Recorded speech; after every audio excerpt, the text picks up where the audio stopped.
حضرت عائشہ کو اولاد کیوں نہ ہوئی؟ کیا حضرت عائشہ صدیقہ بانجھ تھیں؟ ایک مرتبہ حضرت عائشہ رضی اللہ تعالی عنہ نے حضور صلی اللہ علیہ وآلہ وسلم سے فرمایا، تمام عورتوں کی اولاد ہے، میری کوئی اولاد نہیں، میں بھی خواہش مند ہوں۔ تو حضور صلی اللہ علیہ وآلہ وسلم نے فرمایا، بسم اللہ الرحمن الرحیم۔ نبی مکرم صلی اللہ علیہ وآلہ وسلم کے کاشانہ اقدس میں آ کر حضرت عائشہ صدیقہ رضی اللہ تعالی عنہ نے جو کچھ سیکھا وہ آج پوری امت مسلمہ خصوصاً مسلمان عورتوں کے لیے بھلائی اور نجات کا سامان بنا ہوا ہے۔ نبی کریم صلی اللہ علیہ وآلہ وسلم پوری کائنات کے معلم اعظم کی حیثیت سے حضرت عائشہ رضی اللہ تعالی عنہا کی تربیت فرما رہے۔ آپ صلی اللہ علیہ وآلہ وسلم اپنی جملہ ازواج کے ایک ایک فعل کی نگرانی فرماتے اور کہیں کوئی لغزش نظر آتی تو فوراً اصلاح فرماتے۔ اس سلسلے میں حضرت عائشہ صدیقہ رضی اللہ تعالی عنہا کو جو امتیاز حاصل ہوا وہ ایک مثال رکھتا ہے۔ حضرت عائشہ صدیقہ رضی اللہ تعالی عنہا کی عمر نکاح کے وقت کم تھی، اس کی وجہ یہی ہے کہ ان کے ذریعے امت کی عورتوں کی تعلیم و تربیت کا کام لینا مقصود تھا۔ حضرت عائشہ صدیقہ رضی اللہ تعالی عنہ کو اللہ رب العزت نے ذہانت عطا فرمائی تھی، اس کے ہوتے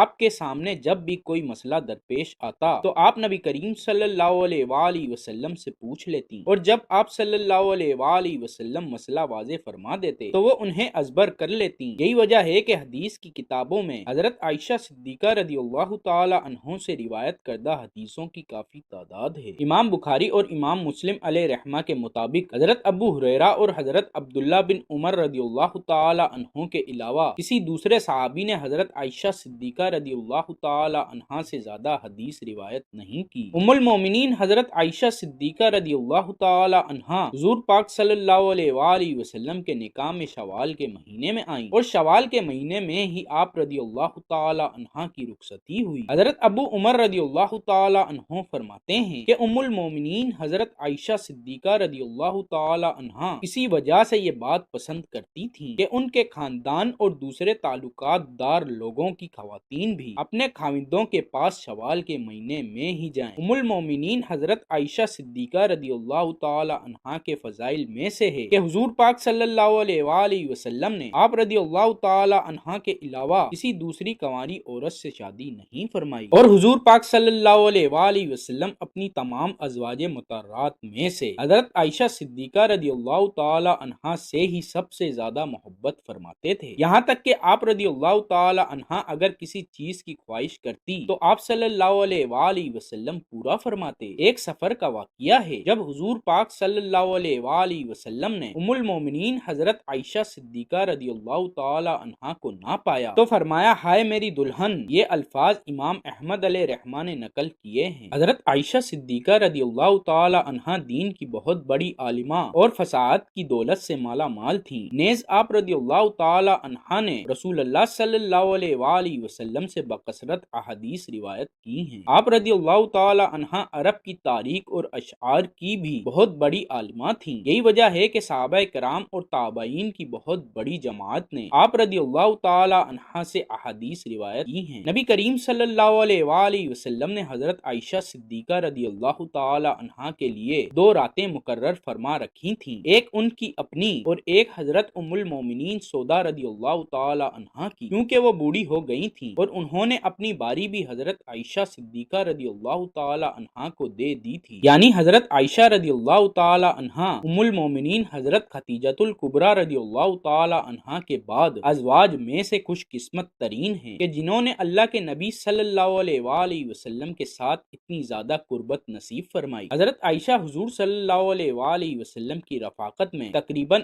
8 سال اور 5 ماہ رہیں، لیکن اس تمام عرصے میں آپ رضی اللہ تعالی عنہا کے یہاں کوئی اولاد نہ ہوئی۔ جب نبی کریم صلی اللہ علیہ وآلہ وسلم کے صاحبزادے جناب سیدنا ابراہیم رضی اللہ تعالی عنہ کی حضرت ماریہ رضی اللہ تعالی عنہا کے بطن اقدس سے پیدائش ہوئی تو حضور صلی اللہ علیہ وآلہ وسلم کی باقی تمام بیویاں رشک کھانے لگی اور انہیں یہ بات گرا گزری۔ حضرت ابو جعفر رضی اللہ تعالی عنہ سے روایت ہے کہ رسول اللہ صلی اللہ علیہ وآلہ وسلم کچھ دنوں تک حضرت ماریہ کے پاس نہ گئے، کیونکہ آپ صلی اللہ علیہ وآلہ وسلم کی باقی ازواج پر وہ گرا گزرتی تھی اور ان پر رشک آتی تھی، مگر ان سب میں سب سے زیادہ رشک حضرت عائشہ رضی اللہ تعالی عنہا کو تھا، کیونکہ وہ بے اولاد تھی اور انہیں اولاد کی شدید خواہش بھی تھی۔ حضرت عائشہ رضی اللہ تعالی عنہا فرماتی ہیں جب حضرت ابراہیم رضی اللہ تعالی عنہ پیدا ہوئے تو رسول اللہ صلی اللہ علیہ وآلہ وسلم نے ان کو لیے میرے پاس آئے اور فرمایا اے عائشہ میرے ساتھ اس کی شباہت تو دیکھو، یہ میرے ساتھ کتنا ملتا جلتا ہے۔ تو میں نے کہا مجھے تو کوئی شباہت نہیں دکھائی دیتی۔ فرمایا کیا تو نے اس کے گورے رنگ اور گوشت کو نہیں دیکھا؟ میں نے کہا جو دائی یا اونٹنی کے دودھ سے پالا جاتا ہے وہ گورا اور موٹا فربا ہوا کرتا ہے، جس کے بارے میں ایک اور روایت بھی موجود ہے جس میں کہ یہ الفاظ ہیں کہ حضرت عائشہ رضی اللہ تعالی عنہا نے عرض کیا جسے بھیڑ کا دودھ پلایا جائے وہ فربا اور گورا ہوتا ہے۔ ام المومنین حضرت عائشہ رضی اللہ تعالی عنہا نے یہ کیوں فرمایا؟ جس کے بارے میں محمد بن عمرو کہتے ہیں رسول اللہ صلی اللہ علیہ وآلہ وسلم کی چند رات بھیڑ بکریاں حضرت ابراہیم رضی اللہ تعالی عنہ کے واسطے مخصوص تھیں اور ایک اٹھنی کا دودھ بھی انہی کے لیے خاص تھا۔ یہی وجہ تھی کہ ان کا اور ان کی والدہ کا جسم اچھا تھا۔ ناظرین یہاں پر آپ کو ایک اور اہم بات بتاتے چلے کہ حضرت عائشہ صدیقہ رضی اللہ تعالی عنہا کی کنیت ام عبداللہ تھی، لیکن عبداللہ آپ کی اولاد نہیں تھے بلکہ آپ کے بھانجے تھے جو کہ حضرت عبداللہ بن زبیر رضی اللہ تعالی عنہ ہیں۔ جب ان کی ولادت ہوئی تو رسول کریم صلی اللہ علیہ وآلہ وسلم نے ان کے منہ میں اپنا لعاب شریف رکھا اور حضور پاک صلی اللہ علیہ وآلہ وسلم نے حضرت عائشہ سے فرمایا یہ عبداللہ ہے اور تم ام عبداللہ ہو۔ حضرت عائشہ رضی اللہ تعالی عنہا فرماتی ہیں اس کے بعد سے ہمیشہ میری کنیت ام عبداللہ ہی رہی جبکہ میری کوئی اولاد نہیں تھی۔ اسی زمن میں ایک روایت یہ بھی ملتی ہے کہ جتنا عرصہ حضرت عائشہ رضی اللہ تعالی عنہا حضور پاک کے ساتھ رہیں اس عرصے میں آپ رضی اللہ تعالی عنہا کو ایک حمل بھی ہوا لیکن کچھ عرصے بعد وہ ضائع ہو گیا۔ چارہ بخاری امام احمد بن محمد کستلانی علیہ رحمہ نقل کرتے ہیں کہ اس بات کی کوئی اصل نہیں ہے، آپ کو ام عبداللہ صرف آپ کے بھانجے کی وجہ سے کہا جاتا تھا۔ ایک دن